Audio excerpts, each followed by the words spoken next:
በምናየው ነገር ሁሉ ዳኛና ፈራጅ አንሁን። በሰማነው በምናየው ኮሽ ባለው ቁጥር በጦርነቱ በረሃቡ በስደቱ በመሳሰለው ሁሉ ጣታችንን ወደ እግዚአብሔር በመቀሰር አንሂድ። መከራ ላይ በወደቁ ሰዎች ሐዘን በተቻለን መጠን በሐዘናቸው መጋራት ይገባል። እኛ ደግሞ ከእግዚአብሔር የተሻለ አሳቢዎች አዛኞች እንደሆን እንዳይሰማን እንድንጠነቀቅ ነው። እጅግን ጻድቅ አትሁን ይተዋል። ኧረ ወዲያው እኔ ምን አገባኝ አይባልም። ነውር ነው ይሄ፣ አረመኔነት ነው። በእውነት እንዴ ከኔ ከምን የደረሰ ማለት አረመኔነት ነው። ቀድሞ መታዘዝ ነው እንጂ ቀድሞ መረዳት አይደለም። ከመረዳት ከጀመረ የማንረዳቸው ብዙ ነገሮች አሉ። ከታዘዝ በኋላ ቀስ ብለን ነው ብዙ ነገር የሚገለጥልን። አሁን የሆነ ሰው ታሞ በቶሎ አልሞት ካጣዳረ አይ ስራ ቢኖረው ነው የሚሉ ሰዎች አሉ። አይ ኃጢአት ቢኖርበት ነው የሚሉ በጣም ነውር ነው። ማን እንደዚህ ፈራጅና ገምጋሚ ያደረጋቸው? ራሱን ከእግዚአብሔር የተሻለ አድርጎ የማሰል የመዛደቅ በሽታ በጣም በብዙ ዘንድ ይታያል።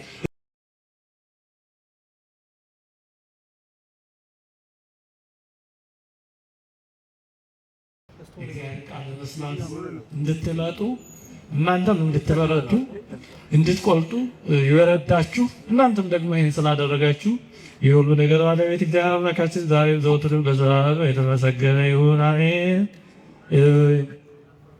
በሚኖረን ጊዜ የምንማርበት የትምህርታችን ርዕስ ኢትኩን ፈድፋደ ጻድቅ፣ እጅግን ጻድቅ አትሁን የሚል ነው።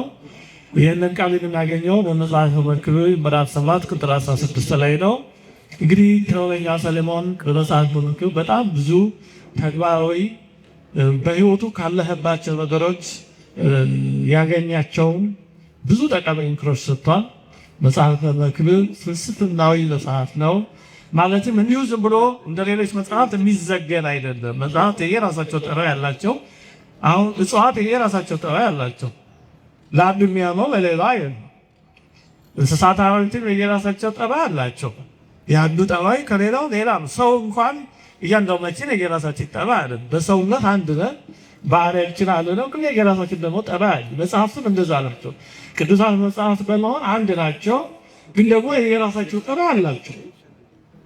ኦሪት ዘፍጥረትን፣ ኦሪት ዘጸአትን እነዚህን የምንረዳበትና የፍልስፍና መጽሐፍት እንደ መጽሐፈ መክብብ ያሉትን የምንረዳበት አረዳድ የየራሱ የሆነ የተለያየ ጠባይ አለው እና ከነዚህ መጽሐፍት አንዱ መጽሐፈ መክብብ ነው እና ጠሪቡ በመጽሐፉ ከሰጣቸው ምክሮች አንዱ ይሄ ነው። እጅግን ጻድቅ አትሁን። ምን ማለት ነው? እጅግን ጻድቅ አትሁን ማለት ጽድቅን አትፈልግ፣ መጽደቅ አያስፈልግም፣ የእግዚአብሔርን ትእዛዝ መጠበቅ አያስፈልግም፣ ጻድቅ መሆንን መመኘት ጻድቅ መሆንን አያስፈልግም ማለቱ ነው ብንል አይደለም። እንደዛ ማለቱ አይደለም። ምክንያቱም በመጽሐፍ ተደጋግሞ እግዚአብሔር ጽድቅን እንደሚወድ እኛ ጻድቃን ልንሆን እንደሚገባ የተጠራ ነው። በእግዚአብሔር ጻድቅነት በእግዚአብሔር አጽዳቂነት ልንጸድቅ በእግዚአብሔር ቀዳሽነት ልንቀደስ እንደተጠራ በመጽሐፍ ተጽፏል። የተወሰነውን ብቻ ብናስታውስ መዝሙር 10:7 ላይ እስመ ጻድቅ እግዚአብሔር ወጽድቅ አፍቀረ ይላል። እግዚአብሔር ጻድቅ ነው፣ ጽድቅንም ይወዳል። እግዚአብሔር ጻድቅ ነው፣ ጽድቅንም ይወዳል።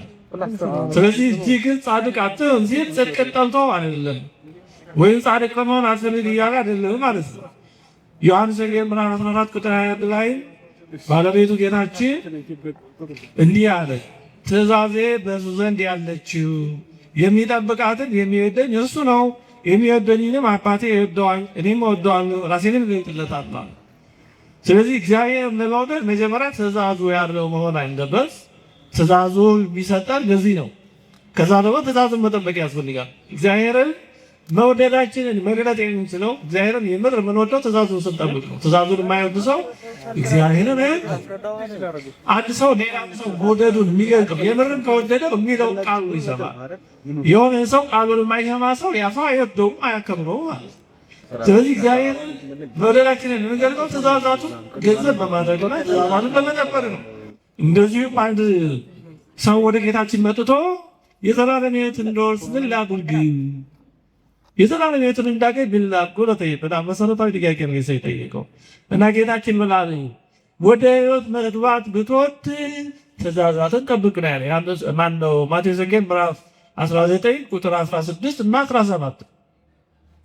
ስለዚህ ወደ ሕይወት መግባት ትእዛዛትን ጠብቁ። ስለዚህ ትእዛዛትን መጠበቅ ወደ እግዚአብሔር ሕይወት ለመግባት ወሳኝ ነው። በር ናቸው ትእዛዛቱ። በትእዛዛቱ በኩል ካልሆነ ወደ እግዚአብሔር ሕይወት ወደ እግዚአብሔር መድረስ አንችልም። ማቴዎስ 6:33 ላይ ነገር ግን አስቀድማችሁ የእግዚአብሔር መንግሥት ጽድቁንም ፈልጉ። የእግዚአብሔር መንግሥት ጽድቁንም ፈልጉ። ስለዚህ ጽድቁን እንድንፈልግ ታዘናል። ስለዚህ ጻድቅ አትሁን ሲል ሌላ ሀሳብ አለ ማለት ነው እንጂ ጽድቅን አትፈልጉ፣ ጻድቅ በሆነ አትሹ ማለት አይደለም። ማቴዎስ 5:48 ላይ እንግዲህ የሰማይ አባታችሁ ፍጹም እንደሆነ እናንተ ፍጹማን ሁኑ። ስለዚህ እግዚአብሔር ፍጹም ነው፣ መሰል የሌለው ፍጹም ነው። እኛ ደግሞ እሱን መሆን ባንችልም በሱ ፍጹምነት ፍጹም ለመሆን የምንጥር ወደዛ የምናድግ እንድንሆን ባለቤቱ ነግሮናል። መዝሙር 41 ቁጥር 7 ላይ ጽድቀ አፍቀርከ ወአመፃ ጸላእከ፣ ጽድቅን ወደድክ አመፃን ጠላህ። ስለዚህ ጽድቅን ይወዳል፣ አመፃን ደግሞ ይጠላል። እንደውም ይህን ሁሉ አጠቃሎ ባለቤቱ ጌታችን በአንቀጸ ብፁዓን ትምህርት ማቴዎስ 5:6 ላይ ጽድቅን የሚራቡና የሚጠሙ ብፁዓን ናቸው ይጠግባሉና። ስለዚህ ጽድቅን መራብ በጣም ትልቅ ነገር ነው ማለት ነው። ጽድቅን መራብ፣ እውነትን መራብ፣ ቅድስናን መራብ፣ ንጽህናን መራብ ትልቅ ጽድቅ ነው በራሱ። እግዚአብሔር ፍጹማን ሁኑ ብሎ ነበር። የሰማይ አባታችሁ ፍጹም እንደሆነ እኔ ፍጹም እንደሆንኩ እኔ ቅዱስ እንደሆንኩ እናንተ ቅዱሳን ሁኑ ፍጹማን ሁኑ ብሎ ነበር። እኔ ግን እንደዛ መሆን አልቻልኩ ብሎ ማዘን፣ መጸጸት፣ መተከት ተገቢ ነው በእውነቱ። የሚጠቅም ሀዘን እንደዚህ ያለው ሀዘን ነው በእውነቱ። ያ ጽድቅን መራብ የተባለ ይሄ ነው። ልክ እህል ውሃ እንደሚረበን እንደሚጠማን ጽድቅን መራብ፣ እግዚአብሔር ደስ የሚያሰኘው ሰዓት መራብ። ወይ ይሄን ሳላደርግ ቀረ እንዲህ ያን መልካም ስራ ሰርቼ ፈጣሪዬን ሳላስደስተው ቀረ፣ እንዲህ ያን መልካም ነገር አድርጌ የፈጣሪዬን ፈቃዱን ሳልፈጽም እንደወደው በስራዬ ሳልገልጥ ቀረሁ ብሎ ማዘን፣ ጽድቅን መራብ ተገቢ ነገር ነው። ቅዱስ ጴጥሮስም ይህን አጠቃሎ የሐዋርያት ሥራ ምዕራፍ 10:34-35 ላይ ጴጥሮስ ማን ከፍቶ እንዲህ አለ፣ ጽድቅን የሚያደርግ በእሱ የተወደደ እንደሆነ በእውነት አስተዋልኳል። ጽድቅን የሚያደርግ በእግዚአብሔር ዘንድ የተወደደ እንደሆነ በእውነት አስተዋልኩ ይላል። ስለዚህ መጽሐፍት በሙሉ የሚነግሩን ጽድቅን ማድረግ እንደሚገባ፣ እግዚአብሔር ጽድቅን እንደሚወድ፣ እግዚአብሔር ጽድቅን እናደርግ ዘንድ እንደሚፈልግ፣ በአንጻሩ ከጽድቅ ተቃራኒ የሆነውን አመፃን፣ ሐሰትን እንደሚጸየፍ መጽሐፍት እንደሆነ ይነግሩናል። ታዲያ እንዲህ ከሆነ ከቅዱሳት መጽሐፍት አንዱ የሆነው መጽሐፈ መክብብ እጅግን ጻድቅ አትሁን ማለት ለምንድን ነው እንደዚህ ያለው? ይህን ለምን እንዳለ ትንሽ እሱን ወደ ማየት እንግባ። እንግዲህ በዚህ ያለ ስናያቸውና ስንሰማቸው ደስ የማይሉ ብዙ ነገሮች አሉ።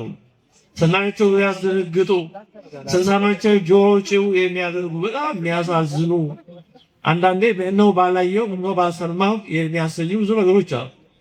አንዳንዶቹ ነገሮች ሰምተናቸው እረፍት የሚነሱን ቅፍ የሚከለክሉ እንደው ለብዙ ጊዜ ምናልባትም ከሀገራችን ሳይጠፉ የሚያስደነግጡን የሚያስፈረግጉ ነገሮች ሁሉ በዚህ ያደርጋሉ። ይህ የመሰሉ ብዙ ነገሮች ይፈጸማሉ በዚህ ዓለም ላይ። እንደዚህ ባሉት ነገሮች አሳዛኝ በሆኑ ነገሮች ማዘን ይገባል። ግን በሆነው ነገር ማዘን ይገባል። አይደለም ማለት ብሎ ቸልተኛ መሆን አይገባም። መከራ ላይ በወደቁ ሰዎች ሐዘን በተቻለን መጠን በሐዘናቸው መጋራት ይገባል። ይህንን መጽሐፍ ይነግሩናል። ዕብራውያን 13:3 ላይ ቅዱስ ጳውሎስ ከእነርሱ ጋር እንደታሰረ የሆናችሁ እስረኞችን አስቡ ይላል። ልክ እንደታሰርን ሆነ እስረኞችን ማሰብ አለብን። ቤተክርስቲያናችን በእንተ ቅድሳት ላይ ስለታሰሩ ስለተማረኩ ሰዎች ሁሉ ትጸልያለች። ከምንድን ጸልይ? በምንም ምክንያት ይሁን ስለታሰሩ ሰዎች ማሰብ መጸለይ ይገባል። ስለተማረኩ ሰዎች ማሰብ መጸለይ ይገባል። ስለመሳሰሉ ስለዚህ ነው ቅዱስ ጳውሎስ ከእነርሱ ጋር እንደታሰር ሆናችሁ እስረኞችን አስቡ ያለ።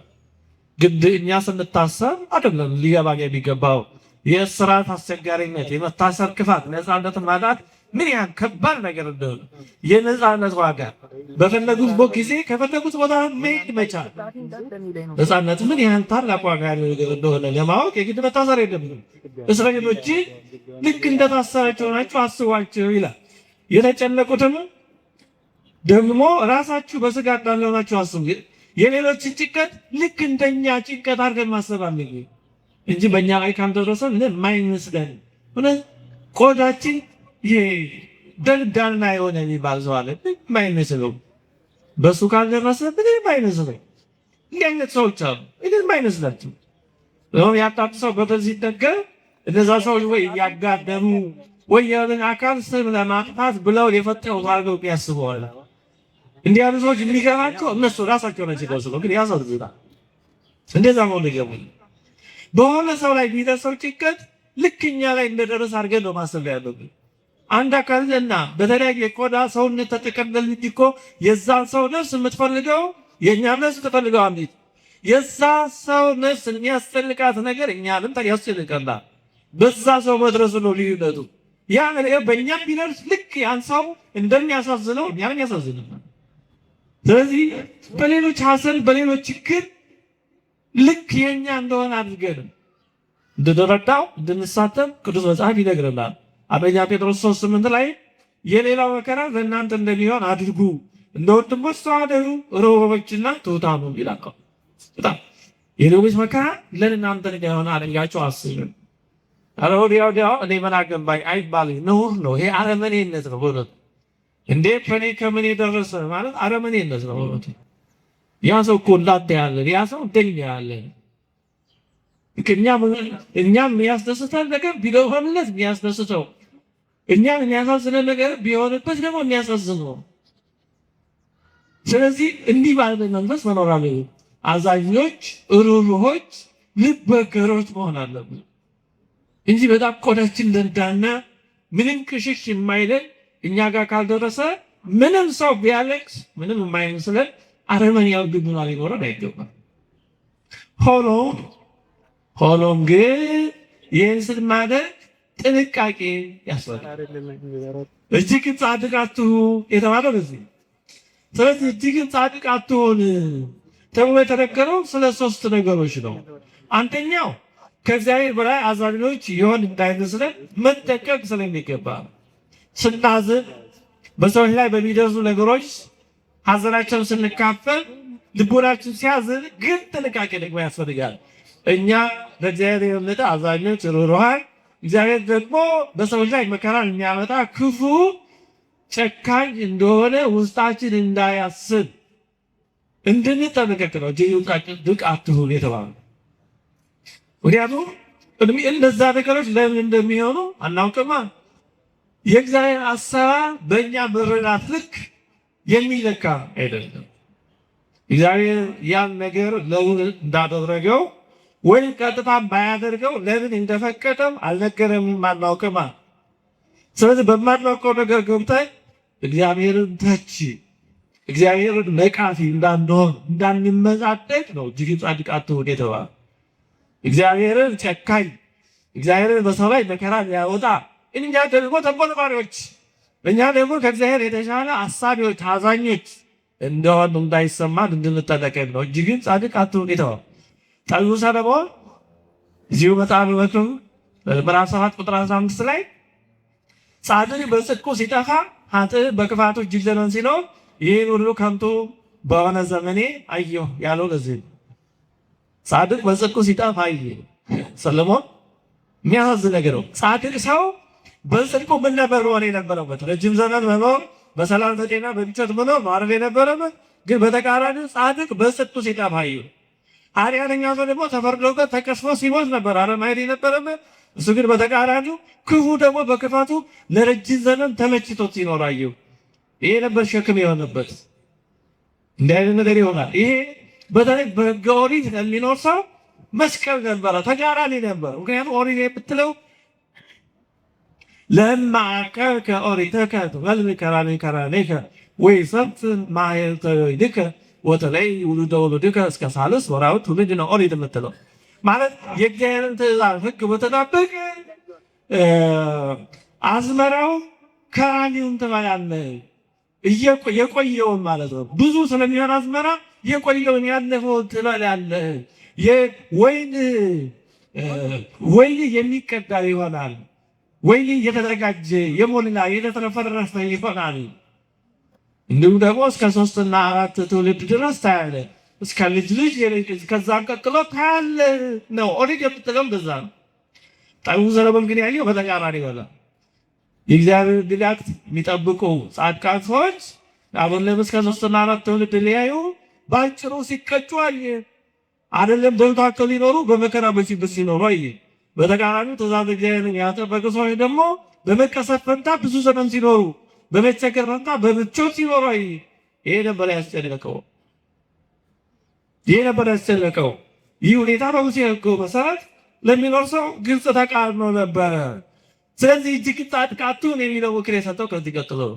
ለምን እንደዚህ ባሉ ሁኔታዎች የእግዚአብሔርን አሰራር ወደ መተቸት እንዳንሄድ ራሳችንን ከእግዚአብሔር በላይ ፍትሐውያን፣ ከእግዚአብሔር በላይ እውነተኞች፣ ለፍትህ ተቆርቋሪዎች፣ እግዚአብሔር ደግሞ በተቃራኒው እንዲያው በዘፈቀደ የሚያደርግ ለደጉ ክፉ ለክፉ መልካም የሚያደርግ ፍርድ የማያውቅ አድርገን በህሊናችን ወደ ማሰብ የእግዚአብሔር ስራ አሰራር ወደ መንቀፍ እንዳንሄድ የተሰጠ ማሳሰቢያ።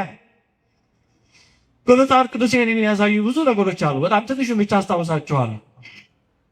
ለምሳሌ ሳኦል እናስታውሰው። ሳኦል አጋግን አጥፋ ተብሎ ነበር። አጋግ ማለት ሴቶችን ሌላ አበቃ ብሎ የጸነሱ እናቶችን ሆዳቸውን እየቀደደ በእናቱ ሆድ እንዴት እንደሚተኛ የሚል ነበር። በሰው ሕይወት የሚቀልድ በሰው መከራ የሚደሰት ነበር። ሌላው ደም ማፍሰሱ ምኑ ተቆጥሮ በሱ ምክንያት እናቶች ልጆቻቸውን አጥተዋል። ሴቶች ሚስቶች ባሎቻቸውን አጥተዋል። ብዙ ደም አፍሰዋል። ብዙ ይፈጽማል። እግዚአብሔር ጊዜው ሲደርስ ይበቀላል። የእግዚአብሔር በቀል ማለት ፍርድ ነው። በእግዚአብሔር በቀል የለም። ፍርድ ግን ይፈርዳል። ወደኛ ይቀማል። ስለዚህ ሳኦልን ከአህያ በኝነት ከአህያ በላ ጠባቂነት ወይም ከአህያ ፍለጋ መርጦ ያነገሰው ስራውን እንዲሰራ ነበር፣ ፍርድ እንዲመርጥ እናንማ አለው እግዚአብሔር ሳኦልን ሂድና አጋግን አጥፋ አለው። አንደኛ ሳሙኤል ምዕራፍ 15 ከቁጥር 2-3 የሰራዊት ጌታ እግዚአብሔር እንዲህ ይላል፣ እስራኤል ከግብፅ በወጣ ጊዜ አማሌቅ በመንገድ እየተቃወመ ያደረገበትን እበቀላለሁ። አሁንም ሄደህ አማሌቅን ምታ፣ ያላቸውን ሁሉ ፈጽመህ አጥፋ፣ አትማራቸውም አሉ። አትማራቸውም አሉ። እግዚአብሔር ወደኛ ዳኛ እግዚአብሔር ሊምራንን ይፈርዳል። ይሄን መርሳት የለብንም። አትማራቸው ያለ ፍርድ ስለሚፈርድ ነው እንዴ። እነዛ እናቶች ሆናቸው ተቀብሎ ያለ ፍርድ ይቅሩ። እነዛ ህፃናት ከእናታቸው ማህፀን ተቀደው ተጥለው ያለ ፍርድ ይቅሩ። ይሄ ክስ ነው፣ ነውር ነው። ያለ ፍርድ እውነት አይኖርም። ያለ ፍርድ እውነት አይኖርም። ምህረት ከፍርድ ከተለየ ምህረት አይኖርም። አረመኔ ነው። ጉልበት ያለው ጊዜ የሰጠው የተመቸው ብቻ የፈለገውን እያደረገ አይፈረድበት ማለት ምድራችን ዓለማችን የኪፈኞች ብቻ ትሁን፣ የጫካ ህግ ይንገስ፣ የአራዊት ህግ ይንገስ ማለት ነው። እግዚአብሔር እንደዛ እውነተኛ ፈታሒ አምላክ ነው። ምህረተ ወፍትሐ አሐሊ ለከ በዘመኑ ቁጥር 1 ላይ ያበዝ ምህረትና ፍርድን ቀኝላል ይላል። ሁለቱ በእግዚአብሔር ዘንድ ሳይተላጠሉ የሚኖሩ ናቸው። ምንና ምህረትና ፍርድ። ፍርድ ከሌለ ምህረት አይኖርም። ምህረት ከሌለ ፍርድ ብቻ ከሆነ አስቸጋሪ ነው የሚሆነው፣ ጭካኔ ይሆናል። ፍርድ ከሌለ ደግሞ ምህረት ብቻ ከሆነ ወንጀለኛው በወንጀል እንደፈለገ ባልጎ እንዲቀር፣ የተገፋው ተገፍቶ፣ የተበደለው ተበድሎ፣ የተቀማው ተቀምቶ፣ ደሙ የፈሰሰው ደሙ ፈሶ ይቅር ማለት ነው። ነውር ነው፣ አግባብ ማለት ነው። ስለዚህ ለዚህ ነው እግዚአብሔር ሳኦልን መርጦ ይህንን ፍርድ ስራ አለው። አትማራቸው ያለበት የተነሳ ብዙ ሰዎች ያነሳሉ። እግዚአብሔር እንዴት አማሌቃውያን ሴቶቹ ህፃናቱ እንዲገደሉ ያደርጋል? ምክንያቱም የእነሱ አባቶች ወንድሞች ናቸው ግድያን የፈጸሙት፣ ተሳትፈዋል። እሱ ባወቀ ከእግዚአብሔር በላይ አዋቂዎች ሊሆን አንችሉም። ከእግዚአብሔር በላይ ለሰው ተቆርቋሪ ሊሆን አንችሉም። የሰው ደም ያፈሰሰ ደሙ ይፈሳል ያለው አምላክ ነው። ሳኦልን ሂድና ተበቀል ያለው። አሁን ጽዋ እዚህ በኋላ እግዚአብሔር ይፈርዳል። እግዚአብሔር ይታገሳል፣ ግን ደግሞ የሚፈርድበት ጊዜ አለው። አሁን በአማሌቃውያን ላይ የሚፈርድበት ጊዜ ደረሰ። ያኔ ሳኦልን ሂድና ይህንን በቀሌ ፈጽም አለው። ታዲያ ሳኦልና ህዝቡ ምን አደረጉ? ነገር ግን ሳኦልና ህዝቡ ለአጋግ ለተመረጡትም በጎችና በሬዎች ለሰቡትም ጥጆችና ጠቦቶች ለመልካሞቹ ሁሉ ራሩላቸው፣ ፈጽመው ሊያጠሟቸው አልወደዱ። ነገር ግን ምናምንቴንና የተናቀው ሁሉ ፈጽመው አጠፉት። አያቸው ርኅራኄያቸው ጥቅም ተኮር ነው እንጂ እንዲሁ ዝም ብሎ ርኅራኄ አይደለም። አጋር ጀግና ስለሆነ ጦረኛ ስለሆነ ክፉ ለክፉ ቀን ያግዛል ማርከን እኛም ጦርነት ሲገጥመን የሆነ ቀን ያግዘናል ብሎ ነው። ከላሙ ከበሬው ከጥጃው የሰባው ነው ያመጡት ሊበሉም ነው እንጂ አዝነው ራርታ አይደለም። የማይረባውን ከእንስሳው የማይረባውን የማይነቅለውን ከሰው የማይረባውን ግን ገዶ አያችሁ። የእግዚአብሔርን ትእዛዝ ትተው በራሳቸው መንገድ በራሳቸው ሚዛን ወደ መስረቅ ወደ መስራት ሄዱ። እንደታዘዘው አላደረገም። ኃላፊነቱ የሳኦል ነው። በዚህ ጊዜ እግዚአብሔር ምን አለ? የእግዚአብሔር ቃል ሳኦል እኔ ከመከተል ተመልሷልና ትእዛዜንም አልፈጸመምና ስላነገሥኩት ተጸጸትኩ ብሎ ወደ ሳሙኤል መጣ። ሳሙኤል ተቆጣ ይላል። እንዲህ ካለ ነገር እግዚአብሔር ዘውረወረት ሳኦል መንግስቱ የተቆረጠው በዚህ ጊዜ ነው። ከዛ ሁለተኛ ጥፋት ይፈጽማል። ከዛ በኋላ መንግስቱ ይቆረጣል። እግዚአብሔር ሳኦልን ስላነገሥኩት ተጸጸትኩ አለ። እግዚአብሔር ሳኦልን መርጦ ያነገሠው የእሱ የሚያዘው ስራ እንዲሰራ ነበር እንጂ ሳኦል በእግዚአብሔር ትእዛዝ ላይ የራሱን ብይን እንዲሰጥ አይ ይሄ ከፍ ብሏል ዝቅ ይበል ይሄ ነግሯል ይላላ እያለ የራሱን ብይን ትችትን ይሰጥ አልነበረም። የተወደዳቸው የእግዚአብሔር ቤተሰቦች በእግዚአብሔር ስራ ላይ እኛ ተቺዎችና ደረጃ አውጪዎች ገምጋሚዎች እንዳንሆን በእጅግ ጻድቅ አትሁን የተባለ ከእግዚአብሔር በላይ ሩህሩህ ልንሆን አንችልም። ከእግዚአብሔር በላይ አዛኝ ልንሆን አንችልም። አዛኝ ቅቤ ጠባሽ ይባላል። እግዚአብሔር በላይ ወዴት በጥንቃ በምን ተገናኝቶ ግን እግዚአብሔር እንደሚታገስ ደግሞ ስለሚፈርድ ነው። ስለዚህ ሳኦል በዚህ ምክንያት ነው እግዚአብሔር ስላነገሥኩት ተጸጸትኩ አለ። እግዚአብሔር ከሳኦል ይለየዋል። ከዛ ሁለተኛ ጥፋት ያጠፋል። ከዛ በኋላ መንግስቱ ይቆረጣል። አሳዛኝ ፍጻሜ ላይ የደረሰ ሳኦል በእግዚአብሔር ትእዛዝ ላይ የራሱን ሀሳብ በመከተል እግዚአብሔርን ሀሳብ ትእዛዝ ሳይሆን በራሱ መንገድ ከፍ ዝቅ በመጨመር በመቀነስ በሌላ መንገድ ስለሄደ እግዚአብሔር ከጸጋው አወጣው። አንድ ሌላ ነቢይ ደግሞ በዚሁ በአንደኛ ነገሥት ላይ አንድን ሰው ምታኝ አለ ይላል። አንደኛ ነገሥት ምዕራፍ 21 ከቁጥር 28 እስከ 37 ላይ ነቢዩ ሄዶ የሆነን ሰው ምታኝ አለ። ከነቢያት ወገን አንድ ሰው በእግዚአብሔር ቃል ባልንጀራው ምታኝ አለ። አሁን እናንተ እንዲህ ብትባሉም ትላላችሁ ካስቸጋሪ የሆነ ሰው መጥቶ ምታኝ ቢላችሁ ነቢይ መሆኑን አናውቅም እና ይህ ነቢይ ባልንጀራው እንግዲህ ባልንጀራው ስለሆነ ግን ነቢይ ሊሆነ ያውቅ ይሆናል። ዞሮ ዞሮ ምታኛ ነው። ሰውየው የሚመታው ግን እምቢ አለ።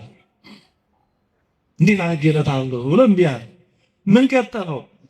ነቢዩ የእግዚአብሔር ቃል አልሰማህምና አለ ያን ባልንጀራው አልመታህም ያለው ነቢዩ የእግዚአብሔር ቃል አልሰማህምና እነሆ ከኔ በራቅ ጊዜ አንበሳ ይገድልሃል። ከእርሱ በራቀ ጊዜ አንበሳ አግኝቶ ገደለው ይላል። ደግሞ ሌላ ሰው አግኝቶ ምታኝ አለ። ሰውየው መታው፣ በመምታትም አቆሰለው። ከዛ ጉዳይ ቀጠለ። ሰውየው ግን የመታው ግን አልተቀሰለም። እንዲህ አይነት ነገሮች ይኖራሉ የማይገቡ ዝም ብሎ መታዘዝ የሚገባ ብዙ ነገሮች አሉ። እንደዚህ ዘመናዊ የምንላሉ በሽታ ሎጂክ ምክንያት የብዙ ሰው በጃዛ እንደዚህ ዙሪያ አስረዳኝ ሎጂክ ምክንያት ይላል። አሁን ምክንያት ያለው ነገር ብዙ አለ። ምክንያት የሌለው ደግሞ ብዙ ነገር ያለው ወደ ሎጂክ ምክንያት የኮምፒውተር የማሽን ቋንቋ ሰው ሱፕራን ሎጂክ ነው። ከሎጂክ በላይ ብዙ ነገሮች አሉ። በነፍሳችን የምትነግረን ብዙ ነገር አለ። ምክንያት ሎጂክ የማይነግረን መንፈሳችን ደግሞ የሚረዳው ሎጂክ ደግሞ ጨርሶ የማይነሱበት ብዙ ነገር አለ። ትንሽ እውቀት አደገኛ ነው የሚባለው በዚህ እኛ በምናስበውና በሚመስለን መንገድ አይደለም ብዙ ነገር ቢሆን። ስለዚህ ይሄ ይብላኝ ያለው ባልንጀራው ቢበማለቱ አንበሳ ገደለው፣ ቀሰፈው። ለምን ባይረታቱ እንዲህ ይሆናል አናውቅም። በእኛ መረዳት የሚመስል አይደለም። ለዚህ ነው እጅግ ጻድቅ አትሁን የተባለው። ዝም ብለህ ሁሉ ነገር በክርክርና በአርጊመንት ተረድተዋል አትበል። እንኳንስ ረቂቁን አምላካዊ ነገር ይቅርና ሕይወታችንን እንኳን በምክንያት በሎጂክ እኮ ብዙ ነገር አንረዳም። እንደ ሰው ሕይወት የተጠና ያለን ግን እንደ ሰው ሕይወት እስካሁን የተደረሰበት የለም። ዛሬ ቁሳዊ አለ የፊዚካል ወርልድ የሚባለው እንኳን ወደ ኳንተም በጣም ወደ ረቀቀው ደረጃ ሲደረስ በጣም የማይጨበጥ ረቂቅ እየሆነ ነው ያለው። የግዙፉ ዓለም እንኳን በደለብና መደብ ፊታችን ላይ እያየነው ጥፍት እንደሚል የማይጨበጥ መንፈስ እየሆነ ነው ያለው። የዘርፉ ባለሙያዎች ናቸው የሚሉት፣ የኳንተም ፊዚክስ ባለሙያዎች ናቸው የሚሉት። ስለዚህ ቁሳዊ ዓለም እንኳን እየረቀቀ ከኛ መረዳት በጣም እየራቀ እየሄደ ባለበት ሁኔታ የረቀቀው መንፈሳዊ ዓለም እንዲህ በእኛ መረዳትና በእኛ እውቀት ልክ ነው ብሎ ማሰብ በጣም አደገ ይዳሰብ ነው። በጣም አደገኛ ያሰብ ነው። እጅግን ጻድቃቸውን የተባለው ለዚህ አብርሃም ልጅ ሰዋልኝ ሲባል ከእግዚአብሔር በላይ ለልጁ ሮሮ ሊሆን አልሞከረም። እንደሚታወቀው አብርሃም ሰዋልኝ ሲባል ብዙ ምክንያታዊ ነገሮችን ማቅረብ ይችል ነበር፣ ግን ወደዛ አይገባም። ዝም ብሎ ወደ መታዘዝ ነው። የተወደዳቸው የእግዚአብሔር ቤተሰቦች የእግዚአብሔር ነገር ወደ መረዳት የሚወስደን ቀድሞ መታዘዝ ነው እንጂ ቀድሞ መረዳት አይደለም። ከመረዳት ከጀመረ የማንረዳቸው ብዙ ነገሮች አሉ። ከታዘዝ በኋላ ቀስ ብለን ነው ብዙ ነገር የሚገለጥልን። አብርሃምም አሁን እግዚአብሔርን ቢጠይቅ ለምን ነው ልጄን መስዋዕት የማቀርበው? እንዴት በኔ እጅ ሌላው ይቅርና እንዴት በልጄ ይሞት ይባላል? ብዙ ጥያቄ ማቅረብ ይችል ነበር። ወደዛ አልገባም። ዝም ብሎ ወደ መታዘዝ ነው ሄደ። ቅዱስ ጴጥሮስ ዞር ሊያጥበው ሲጌታች ላይ አንተ የእኔን እግር ፈጽሞ አታጥበም አለ። ካላጠብኩ እድል ፈንታ ከእኔ ጋር የለህም አለው። እሺ እንዲህ ዘጠኝ ሲሆንማ እግሬን ብቻ አይደለም እጄንም እጠበኝ አለ። የታጠበ ከመታጠብ በቀር አያስፈልገውም ማለት አሁን የዘባ ሆነ ይዘባል ያው ኋላ የሚገቡ አሁን የማይገቡ ብዙ ነገሮች አሉ። ስለዚህ ከመታዘዝ ነው የምንጀምረው። ከመረዳት ሊጀምሩ ታዲያ ማንረዳቸው ብዙ ነገሮች አሉ። ያው በሂደት ማምንረዳው ሳንረዳው ውሃ ዋና ውጭ ሆኖ አይለመድም ይባላል። ሰው ስለ ውሃ ዋና ብዙ ሊያነብ ይችላል፣ ብዙ ፊልም ሊሄድ ይችላል። ግን በተግባር ውሃ ዋና ምን እንደሆነ የሚያውቀው ውሃ ውስጥ ሲገባ በመታዘዝ በማውረድ ነው የሚገባ ማለት ነው። ስለዚህ ነው እጅግም ጻድቅ አትሁን የተባለው። ግን አስቀድመን አስረዳን እንደዚህ በዚህ ጥቀስልኝ እንዲህ የማያዋጣባቸው ብዙ ነገሮች አሉ።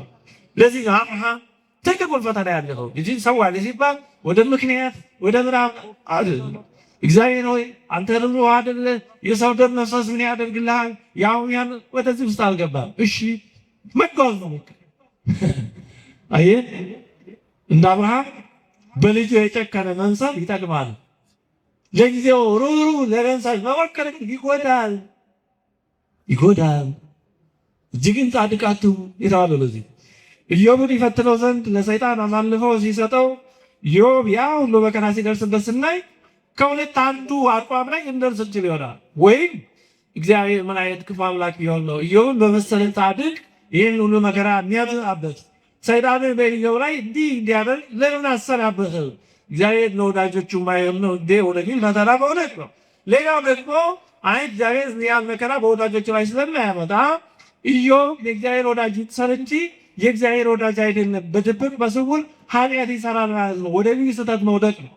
እንደሱ ፍጹም ቅን ሰው የለም የተባለ ሰው እንደዛ አመር ላይ ሲከባለ ልጆቹ በአንድ ጊዜ ያልቀው ሀብቱ ንብረቱ በአንድ ጊዜ ጠፍቶ ጤናው ጠፍቶ ምንጣፍ ላይ እንኳን መተኛት የማይችል ሆኖ አመድ ላይ ሲከባለ ብናያት እንደምንያ ያው እኛ ተጽፎ አልፎ ስላየነው ስለሰማነው እንዲህ ያለ ነገር ብናይ እግዚአብሔር ማንዳማ እግዚአብሔር ሆይ ከኢዮብ ወደ ማን ይምጣል? ለኢዮብ ያለው ለማን ትሆናለህ አይደል? ኧረ ወደ ለኢዮብ ያለው የሚለጤና ለውስጣችን ላይ ከተል ኧረ ወደ ለኢዮብ ያለው በስ እንዲህ እንዳለ ወይ ደግሞ ተጓደኞቹ አይ ኢዮብ ጻድቅ ቢሆን ኖሮ ይሄ መከራ አይመጣበትም ነበረ፣ ስራ ቢኖረው ነው፣ ተንኮል ኃጢአት ድብቅ ነው ቢኖረው ነው አንልም። ብዙ ሰው እንደዛ ይላል። አሁን የሆነ ሰው ታሞ በቶሎ አልሞት ካጣዳረ አይ ስራ ቢኖረው ነው የሚሉ ሰዎች አሉ። አይ ኃጢአት ቢኖርበት ነው የሚሉ በጣም ነው። ማን እንደዚህ ፈራጅና ገምጋሚ ያደረጋችሁ? እግዚአብሔር ያን ለምን እንደሚያደርግብን እናወቃችሁ? እውነት ቢያን ነገር በጣም ከባድ ኃጢአት ከባድ ዲፍረንት እግዚአብሔር እንደሚያደርገው አናድርማ። ኢዮብን ያን ሁሉ መከራ እንዲቀበል ያደረገበት ምክንያት ከኢዮብ ጓደኞችም ከኢዮብ ሚስት ሐሳብ የራቀ ነበር። የሰይጣን ሐሰቱ የኢዮብ እውነተኛነቱ የሚገለጥ ነበር። ኢዮብን እንድናቀው ነው።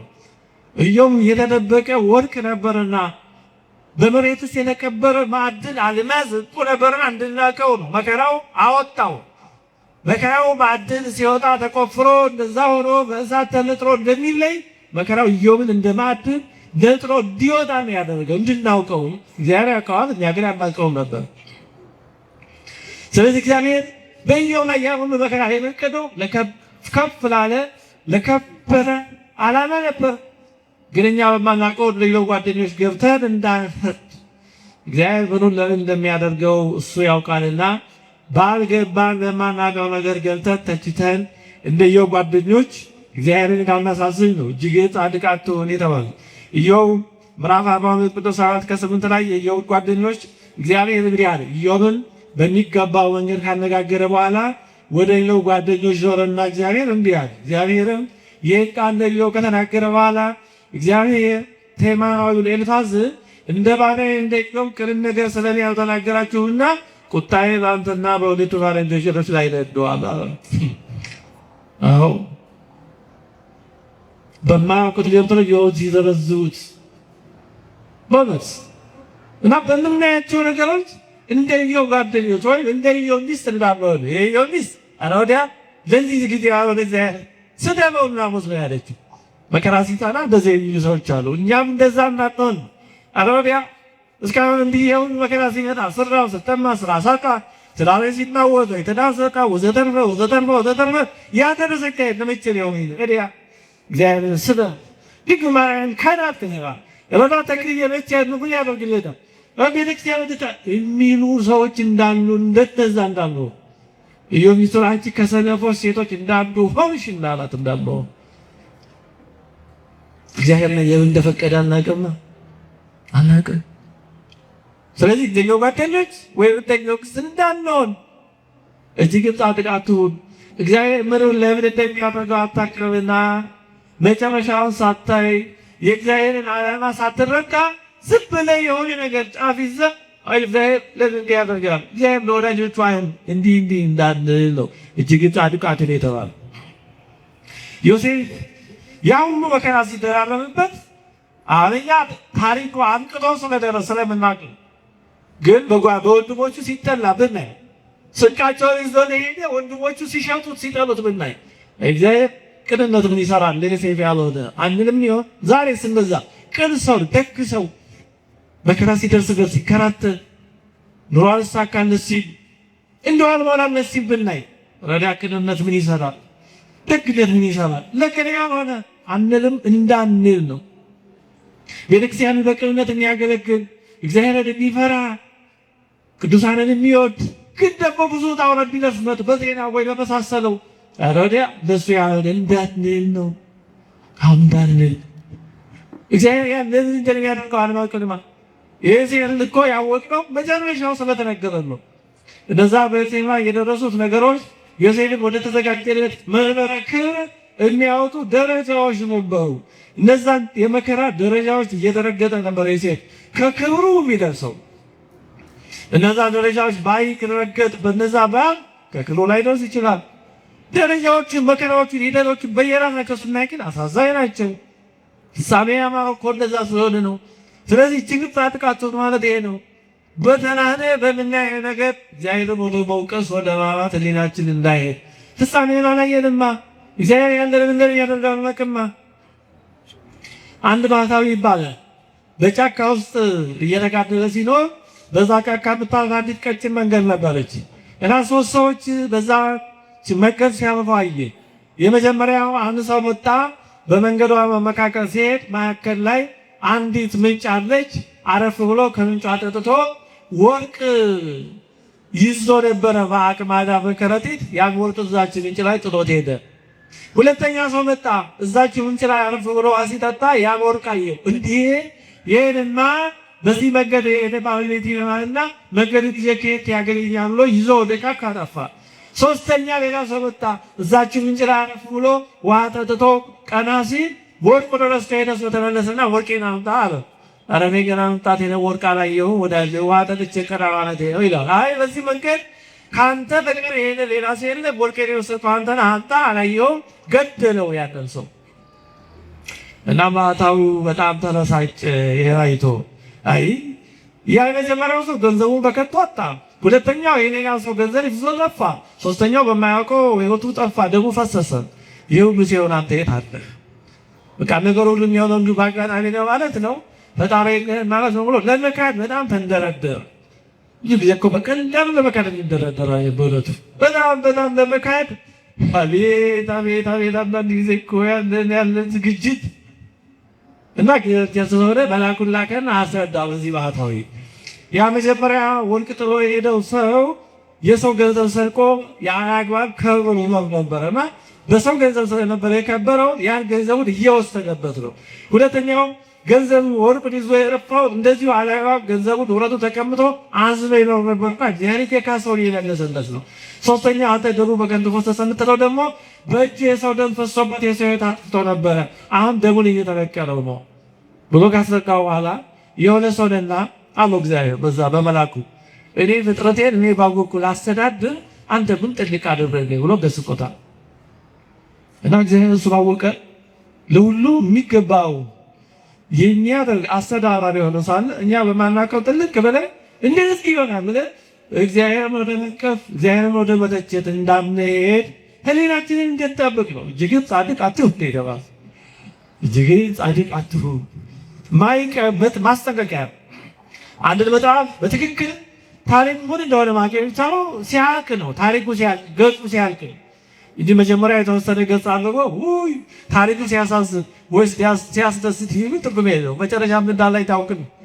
ስለዚህ የነገርን የምናየው አንዱን አካል በእኛ ዘመን በፊታችን የሚሆነው ሰላም እንጂ ሙሉውን ስላልሆነ በምንሰራው ነገር እግዚአብሔርን ወደ መንቀፍ ወይ እግዚአብሔር እንዲህ ሲሆን አንተ የታደግ ወደ ማለት እንዳልሄድ ነው። ሁለተኛ በግለሰቦች ላይ በማንም ሰው ላይ ለሚሆነው ፈራጅና ተቺ እንዳንሆንም በእያንዳንዳችን ላይ የሚሆኑ ነገሮች ወይ በራሳችን ጉለት የመጡ ሊሆኑ ይችላሉ፣ ወይ ደግሞ እግዚአብሔር እንዲጠቅመን ብሎ በቸርነቱ ያደረገን ሊሆን ይችላል። ስለዚህ የሆነ ሰው አዝኖ ተክዞ ተቸክሮ ተጨንቆ ተገፍቶ ብናይ እንዘንለት፣ ሀዘኑን ችግሩን ለመጋራት እንሞክር፣ ከችግሩ ለማምራት የምንችለውን እስከ መጨረሻው ጥግ ድረስ እናድርግ። ከዛ አለፈ ግን እግዚአብሔር ወደ መውቀስ እግዚአብሔር አሁን የሰለም እንዲሆነ አረ እንዲያው ምን ነው ብሎ እግዚአብሔር ወደ ማማረር እንዳልሄድ። ምክንያቱም ለምን ያንተሆነ እናት አውሎጊስ የሚባል አንድ ሰው ነበረ። ታላቅ ባህታዊ ነው።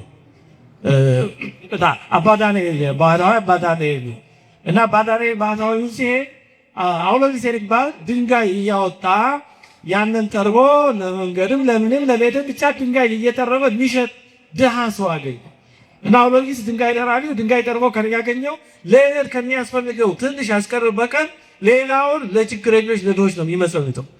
እና አባዳንኤል በጣም ታላቅ ባህታዊ ስለነበረ የአውሎጊስን ሁኔታ አይቶ አውሎጊስ በትንሽ ገንዘብ ድንጋይ ጠርቦ ድንጋይ ሽጦ ከሚያገኘው ገንዘብ ቢመጸውት ከሆነ ባለጸጋ ቢሆን እንዴት አንስቶ ችግረኞችን በረዳ ነበር አለና ወደ ዚያ መለከተ። እባክህ ገንዘብ ሀብት ስጠው ባለጸጋ አድርገው አውሎጊስ ስላለ ባለቤቱ መድኃኒዓለም ክርስቶስም እሱ ምን ያውቃልና ይህ ሰው ገንዘብ ካገኘ በኋላ ተባይ ቢለውጥ ትዋሳለህ አለ። ኧረ እዋሳለሁ አለ። እሺ አለና በቀለለት። ከዛ አውሎጊስ ድንጋይ ሲቆፍር ድስት ሙሉ ወርቅ የተቀበረ ወርቅ አገኘ። እኔ ሁሉ ወርቅ ምን አድርገዋለሁ ብሎ ሄዶ ለንጉሥ ሰጠ።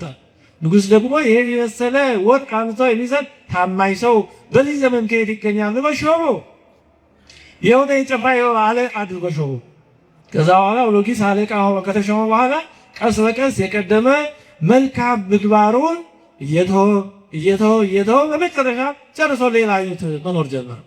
ይህንን አባዳንኤል ሰማ። እውነት መሆኑን ለማረጋገጥ ሲሄድ አውሎጊስን አገናኙ። ሲል ደግሞ ይህንን አባቱ ቁርንጮ ለባሽ ብለው ደረደሩት። የአውሎጊስ አጃቢዎች ይገባኛል በገዛችን ነው በማላውቀው ገብቼ ብሎ አዝኖ ሳለ ሌሊት ባለቤቱ መድኃኒዓለም ኢየሱስ ክርስቶስ አውሎጊስን ማነው ዳንኤል ስለ አውሎጊስ ሲጠይቀው አንተ በማታውቀው ገብተህ አገልጋይን አውሎጊስን ከመቃብሩ አስወጣህብኝ ብሎ አንጡት፣ አባ ዳንኤልን አንጡት፣ በማያውቀው ገብቶ ወዳጄን ያሳጣኝ እሱ ነው ብሎ ሲያስይዘው በመላእክት አባ ዳንኤል ደግሞ ፈርቶ ሲጨነቅ ሲንቀጠቀጥ፣ በዚህ ጊዜ ወላዲተ አምላክ ንጽሕተ ንጹሐን ቅድስት ድንግል ማርያም ከጌታችን ከእግሩ ላይ ወድቃ እባክህ ይዞይ እባክህ የድዋሰው ማርልኝ አባ ዳንኤልን አውሎጊስን ብላ ስትጸልይ በሕልም ተገለጠለት። በማያውቀው ነገር ገብቼ ፈጣሪን በድያለሁ፣ አሳዝኛለሁ፣ ለአውሎጊስ ጥፋት ምክንያት ሆኛለሁ ብሎ አዝኖ አውሎጊስን ወደ ቀደመ ሕይወቱ እንዲመልሰው ጸለየ። እግዚአብሔር ጸሎቱን ሰምቶ አውሎጊስን የሾመው ንጉሥ ሞተ። አዲስ የሾመው ሌላ ንጉሥ ያው አንዱ የሾመውን አንዱ ብዙ ጊዜ አይወደውምና አውሎጊስን ለክፋት በመከራ ፈለገው። ያን ጊዜ አውሎጊስ ሸሽቶ ጠፋ። ወደ ቀደመ ወደ ድንጋይ ቆፈረውና ወደ ቀደመ ሕይወቱ ተመለሰ። ስለዚህ ስናዝን እንዲህ አድርግለት ስንል በሚጠቅመው ልክ መሆን አለበት እንጂ እኛ መካም የመሰለ ሁሉ መካም ላይሄድ ይችላል። እግዚአብሔር ስላወቀ ጥሩዋን የያዘውን ነገር እንዳናበላሽ አንድ ሊቅ ብለዋል። እግዚአብሔር ከሃሊነቱ ሁሉን ቻይነቱ አንድ ቀን ቢሰጠኝ በጣም ብዙ ነገር አስተካክል ነበራለሁ። እውነት ነው። እኔ ራሱ ለአንድ ቀን ቢሰጠኝ አይስጠኝ እንጂ ስንት ነገር ነው ተቀበለ። ግን አይሰኝ እሱ ማይሰጠኝ ቢቀርብ ይችላል እና ምን ያው ሊቅ ከሃሊነቱን አንድ ቀን ቢሰጠኝ ብዙ ነገር አስተካክል ነበር ካለ በኋላ ሁሉን አዋቂነቱን ቢጨምርልኝ ግን ምን ነገር ሳልነካ እንዳልተው ነበረ። መልካሙ እግዚአብሔር የሚያደርገው እንዲህ ሊሆን እንደሚሆን ምንድነው ባለማወቅ ነው። አንድ አዝማሪ ይባላል ከሾላ ዛፍ ስር አንቆ እያለ ካጠገቡ ደግሞ ዱባ አየ እና የዱባ ፍሬው ትልቅ ያ ደግሞ ሀረጉ ደግሞ ዝም ብሎ ምንም ትንሽንሽ ያለ ምንም አይችል ነገር ሾላ ደግሞ በጣም ትልቅ ፍሬው ደግሞ በጣም ትንሽ።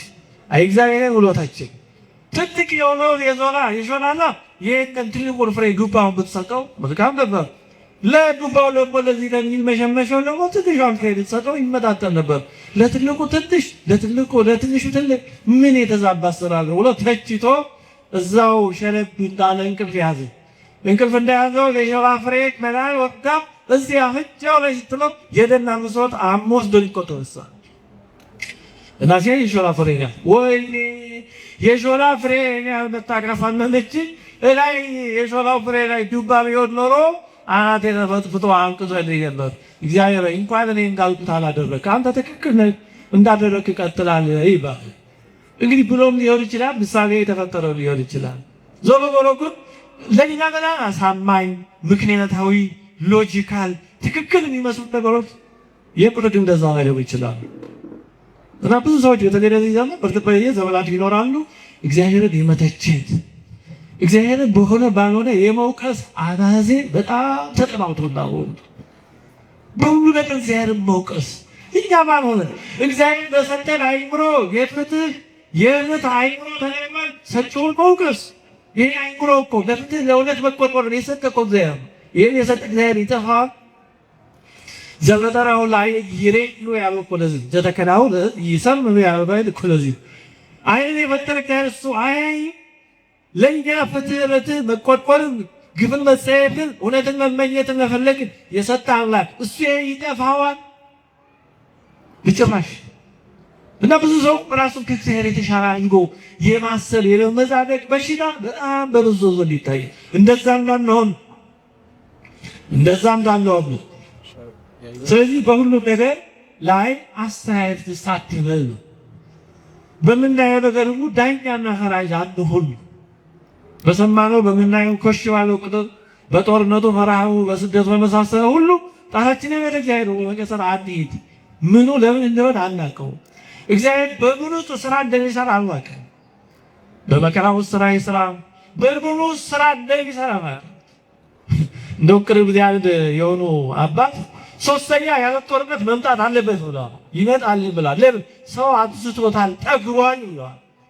እንዴ ሰው ከጥጋብ የተነሳ ነው እንዴ ወንድና ሴት በቃ ማልበቃ ብሎ ጾታ ወንድና ሴትና ሴት ደረጃ ያደረሰ ያም ማልበቃ ብሎ ጾታ ቀየራ ደረጃ ያደረሰ ይሄ ጥጋብ እንጂ ምን ይባላል? እሺ ረሃብ ነው አይደለም? ጥጋብ ቅጥማጣት ነው እንጂ ልክ ማጣት ነው እንጂ ስለዚህ ይህ መቀጣት አለበት፣ ጦርነት የግድ ይመጣል ብለዋል አባት። ሀሳባቸው ትክክል ይሆን አይሆን አላውቅም፣ ግን እንዲህም አለ ማለት ነው። እግዚአብሔር በምን በኩል ስራው እንደሚሰራ አናውቅም፣ በየት በኩል እንደሚያቀር አናውቅም። በኖህ ዘመን የጥፋት ውሃ ያመጣው እግዚአብሔር ግድ ሆኖበታል። ሰው ተበላሸ፣ ባለገ፣ እንደ ካንሰር ሆነ፣ ጋንግሪን ሆነ። ስለዚህ ጋንግሪን መቁረጥ ምህረት ነው፣ ጭካኔ አይደለም። የሚቆርጥ አካል ገንዘብ ተከፍሎ ከሐኪም ተፈርሞ ቤት ተጠንቶ የሚወጣ ለምንድን ነው? የማይጠቅም ስለሆነ ነው። ሰው አካል ቢቀደድ የሆነ ነገሩ ቢጎድል ማን ይጣላል? ግን ያ እንዲጎዳ ከሆነ እንዲወጣ ይፈቅዳል። እግዚአብሔር ቅጣት የሚያመጣው መከራ የሚያመጣው እንደዚህ የግድ እየሆነበት ነው። ግን ምኑን ለምን እንዳደረገው ስለማናውቅ እጅግ ጻድቃቱ የተባለው ከዚህ የተነሳ በነገሮች ሁሉ በሚፈጸሙ ክስተቶች፣ ድርጊቶች ሁሉ ልክ ሁሉንም ነገር እንደምናውቅ አድርገን አስተያየት ሰጪና ፈራጅ እንዳንሆን ምኑንም በማናውቀው ትልቅ ነገር እንደርበዚህ በደሊባው እንዴት ይሆናል እንዳን ነው። ሶስተኛ አዋጭው በገበያ በትሩፋት ሁሉንም በልክ አድርጉ ነው። እጅግም ጻድቃችሁን ማለት እንደ ባላይ ኑሮ በመጠን ማድረግ ነው። ጾምን፣ ጸሎትን፣ ሁሉንም ነገር በአግባብ ማድረግ ከመጠን ያለፈ ነገር ሁሉ ከሰይጣን ነው። አባ ቅዱስ ዮሐንስ ካሲያን የአባቶቹ ላይ የተስማሙበት ጾምን፣ ጸሎትን፣ ትርንትን በመጠን ነው ማለት። ጌታችን በገዳመ ቆሮንቶስ ሰይጣን ከፈተለበት ነገር አንዱ በሌለ መቅደስ ጫፍ ላይ አውጥቶ ራስን ከዚህ ወደ ታች ወርውራው። ጌታችን ማድረግ ይችላል፣ ምንም ይሄ የሚጠየቅም ማለት ነው። ግን ጌታችን ምን አለ? እግዚአብሔር አምላክን አትፈታተኑ ተብሎ ተጽፏል። ከመጠን ያለፈ አግባብ ያልሆነ ነገር ራስን መፈተን ነው፣ እግዚአብሔርን መፈተን። ስለዚህ ሁሉንም በአግባብ በማድረግ እግዚአብሔር አለ እያሉ የማይገባ ነገር ማድረግ አይገባም። እግዚአብሔር አለ እያሉ እግዚአብሔር ወደሚፈታተን ነገር መሄድ አይገባም። በጥንቃቄ መኖር አለ። እግዚአብሔር ማለት ያግለት ተንቀቃለ ወደ አይበ ሰተን እንድናስብ ነው፣ እንደ ባላይ ኑሮ እንድንጠነቀቅ ነው። ስለዚህ ነው በመጠን ኑሮ የሚለው ተደጋግሞ በቅዱሳን መጽሐፍ የተጻፈው። አንደኛ ተሰሎንቄ 5:8 ላይ፣ አንደኛ ጴጥሮስ 5:8 ላይ ቅዱስ ጴጥሮስም ቅዱስ ጳውሎስ በመጠን ኑሩ ብሏል። በመጠን መኖር፣ ሁሉንም በአግባብ ማድረግ። ከልክ የሚያልፍ ነገር መንፈሳዊ ነገር እንኳን ቢሆን ከሰይጣን ነው። ሰይጣን አውቆ በዛ ወደ ማሰርቸት ወይም ወደ ማማረር እንድንሄድ እያደረገን ይሆናል። ይኸው ነገር አብዝተን ስናደርግ ብንፈተን በሳይንስ አብዝቶ ከልክ በላይ ሲዞር ጤና ቢጎዳ እግዚአብሔር ይሄንን እንደ የጾም እንዴት ጤና ያደብቅም ወደ ማለት እንዳት በአግባቡ በጥንቃቄ ያድርግ። አይምሮ የሚሰጠን እኮ ዝም ብሎ ለከባል እንድንቀረጥበት አይደል። ስለዚህ እጅግ ጻድቃት ሁሉ ማለት ስናጠቃልለው በማናውቀው ነገር ውስጥ ገብተህ የእግዚአብሔርን ስራ እምንታች ነቃፊና ዳኛዎች፣ ትቾች እንዳንሆን እንደዚህ አትሁኑ ማለት ነው። እንዲሁም በሰዎች ላይ በምናያቸው ነገሮች እግዚአብሔርን ወደ መውቀስ የምንቸኩል፣ እግዚአብሔርን ለመውቀስ ለመንቀፍ የምንቸኩል እንዳንሆን ለማለት ነው። እንዲሁም ደግሞ በምናደርጋቸው ስራዎች ሁሉ መጠንን ማለት እንደማይገባ፣ ሁሉንም ነገር በልክ ማድረግ እንደሚገባ የሚያስጠነቅቅ አምላካዊ ቃል ነው። እጅግ ጻድቅ አትሁን።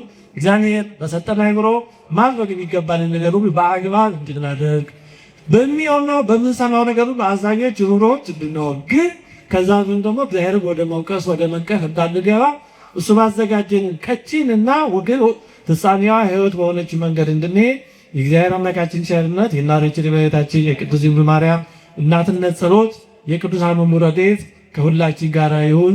አሜን።